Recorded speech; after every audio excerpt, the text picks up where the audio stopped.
Dear friends, పూర్వం ఒక ఊరిలో రామయ్య, రంగయ్య అనేటువంటి ఇద్దరు స్నేహితులు ఉండేవారు. ఆ ఇద్దరు స్నేహితుల దగ్గర కూడా 2 కోడి పుంజులు చాలా స్నేహంగా ఉండేయట.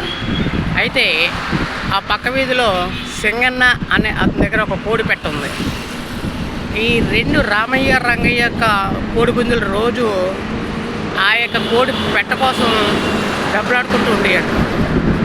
ఇలా దెబ్బలాడుకుంటుంటే 2 ఒకరోజు కాంప్రమైజ్ అయినాయి.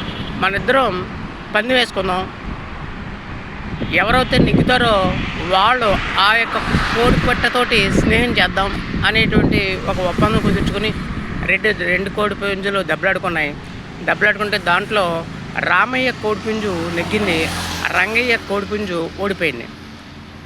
ఈ ఓడిపోయినటువంటి కోడిపుంజు ఒక పొదల్లోకి వెళ్ళి దాక్కుందంట. నెగ్గినటువంటి కోడిపుంజు అక్కడ ఉన్నటువంటి ఒక పూరి గుడిసెపైకి వెళ్ళి కుక్కరోకో అని అరవడం మొదలెట్టిందంట. ఈ లోపల ఈ కుక్కరోకో శబ్దం వినగానే పైన తిరుగుతున్నటువంటి రాబందు ఒకటి వచ్చి ఆ యొక్క కోడిపుంజుని పట్టుకెళ్ళిపోయింది. అప్పుడు పొదల్లో ఉన్నటువంటి కోడిపుంజు బయటకు వచ్చి ఆ యొక్క కోడి పెట్టతోటి స్నేహంగా ఉండడం మొదలెట్టిందంట. ఈ కథలో నీతి ఏమిటంటే,